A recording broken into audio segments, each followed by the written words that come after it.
Radio Russia দূরের ও কাছের সকল শ্রোতা বন্ধুকে প্রীতি ও শুভেচ্ছা জানিয়ে শুরু করছি আমাদের আজকের বাংলা বিভাগের অনুষ্ঠানমালা।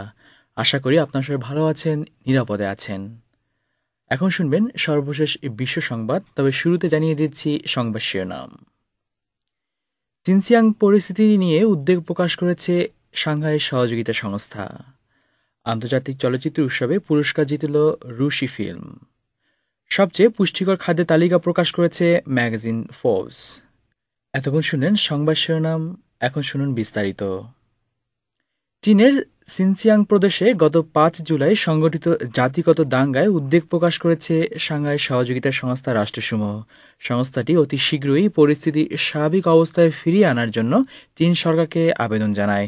গতকাল শনিবার বেইজিংয়ে সাংহাই সহযোগিতা সংস্থার মহাসচিব বোলতা নুরগালিয়েভা এক বিবৃতিতে একথা বলেন।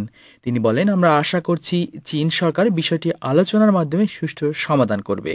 দাঙ্গায় এ পর্যন্ত মৃতের সংখ্যা ১৮৪ বলে জানিয়েছে চীন কর্তৃপক্ষ। প্রদেশটির রাজধানী উরমুচিতে এখনও উত্তেজনা বিরাজ করছে। এদিকে হাজার হাজার লোক, শ্রমিক, অভিবাসী ও ছাত্র চীনের সিনজিয়াং উইগুর স্বায়ত্তশাসিত অঞ্চলের রাজধানী উরমুচি সেরে চলে যাচ্ছে।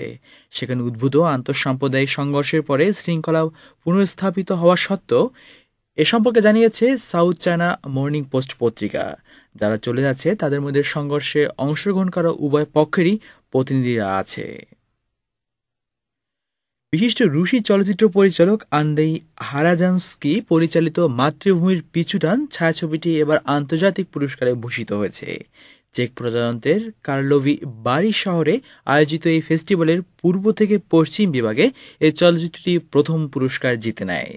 উল্লেখ্য, কার্লোভি বাড়ির এই চলচ্চিত্র ফেস্টিভ্যালে রয়েছে দীর্ঘদিনের ইতিহাস। এবারে বসেছে এর ৪৫তম আসর। বহুল আলোচিত ম্যাগাজিন ফোর্বস মানুষের জন্য সবচেয়ে পুষ্টিকর খাদ্যের তালিকা প্রকাশ করেছে। আর এই তালিকায় রয়েছে বেরি ফল, বাদাম ও ডাল, যা কিনা দীর্ঘায়ু জীবন পেতে সহায়তা করবে। এছাড়া শরীরের বিভিন্ন অঙ্গ প্রত্যঙ্গের পরিপূর্ণ বৃদ্ধিতে সতেজ দুধ এবং ডিমেরও গুরুত্বের কথা বলা রয়েছে।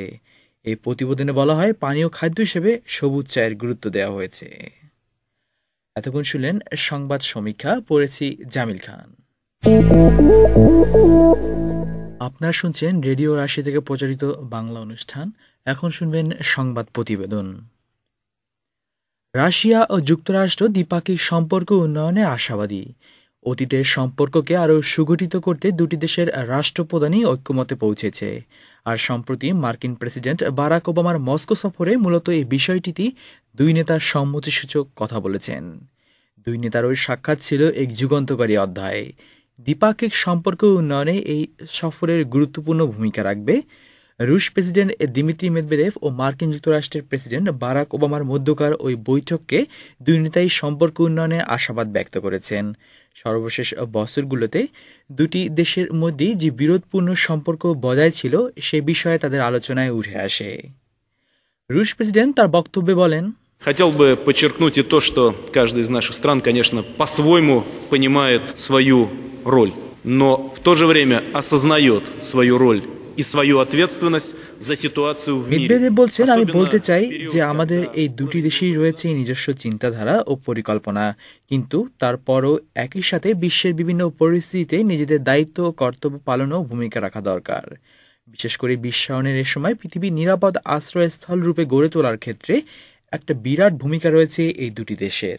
আমার বিশ্বাস যে আমাদের আলোচনা যথেষ্ট ফলপ্রসূ হয়েছে এবং দ্বিপাক্ষিক সম্পর্ক উন্নয়নে তা কার্যকর ভূমিকা রাখবে। মেদভেদেভ বলেন, বিশ্বে বর্তমানে বিভিন্ন প্রতিকূল পরিস্থিতিতে যদি এই দুটি দেশ কাটিয়ে উঠতে পারে তাহলে তা শুধু রাশিয়া বা যুক্তরাষ্ট্রের জন্যই মঙ্গল বয়ে আনবে না, বরং অন্যান্য দেশও তার সুফল পাবে, বললেন রুশ প্রেসিডেন্ট দিমিত্রি মেদভেদেভ। মস্কো সম্মেলনে দুদেশের প্রেসিডেন্টদ্বয় যে ঘোষণাপত্র স্বাক্ষর করেছেন তাতে আগামী সময়ে রণনৈতিক আক্রমণাত্মক অস্ত্রসজ্জার সংখ্যা কমানোর কথা নির্দিষ্ট করে বলা হয়েছে। বিশেষ করে বিশ্ব অর্থনৈতিক সংকটের মোকাবেলায় সহযোগিতা, আফগান পরিস্থিতি ও উত্তর কোরিয়ার পারমাণবিক পরিকল্পনা ইত্যাদি যে সমস্ত বিষয়গুলি রাশিয়া ও মার্কিন যুক্তরাষ্ট্রে আলোচনার সময় তোলা হয়েছে তার সবগুলি জরুরি তত্ত্ব বিচারে ছাপিয়ে গেছে রণনৈতিক আক্রমণাত্মক অস্ত্রসজ্জার সংখ্যা কমানোর ঘোষণাপত্র স্বাক্ষরে। টানা ৩.৫ ঘণ্টা ধরে অনুষ্ঠিতব্য ওই বৈঠকে দুই নেতা পারস্পরিক ব্যবসা বাণিজ্য উন্নয়নের বিষয়ে আলোচনা করেছেন। মার্কিন প্রেসিডেন্টের এই সফর সম্পর্কে বিশ্লেষণ করেছেন রাজনীতিবিদ ভিয়াচেস্লাভ নিকোনভ। তিনি বলেন, Результаты визита превзошли ожидания как американской, так и российской стороны, достигнуты এই более সফরের серьезной ফল договоренности, রাশিয়া ও আমেরিকার দুপক্ষেরই সমস্ত অপেক্ষাকে ছাপিয়ে গেছে। শুধু কয়েকদিন আগেই নয়, এই কয়েক ঘন্টা আগেও যে বিষয়গুলি নিয়ে যতদূর ধারণা করা যেতে পারত তার থেকে অনেক বেশি গুরুত্বপূর্ণ সিদ্ধান্ত নেওয়া হয়েছে। দেখাই যাচ্ছে যে ওবামা ও মেদভেদেব ঠান্ডা যুদ্ধের পরবর্তীকালের রাজনীতিবিদ এবং আগের বহু প্রচলিত নিয়ম ও বাধা ভেঙে বেরোতে পেরেছেন। এ সফরে নিশ্চয়ই রাশিয়া ও আমেরিকার সমস্ত বিরোধের সমাধান করেনি, কিন্তু এটা অবশ্যই একটা অন্যতম পদক্ষেপ আন্তর্জাতিক সম্পর্কের ক্ষেত্রে পুনরুদ্ধার করার। যদি ওবামার এই মস্কো সফরের কার্যক্রমগুলি সুষ্ঠুভাবে সম্পন্ন হয়, তবে এ সফর ঐতিহাসিক হয়ে ইতিহাসে স্থান পাবে। সুপ্রিয় শ্রোতা মণ্ডলীরা, এ ছিল আমাদের বাংলা বিভাগের আজকের অনুষ্ঠানমালা। সবাই ভালো থাকবেন, সুস্থ থাকবেন। আল্লাহ হাফেজ।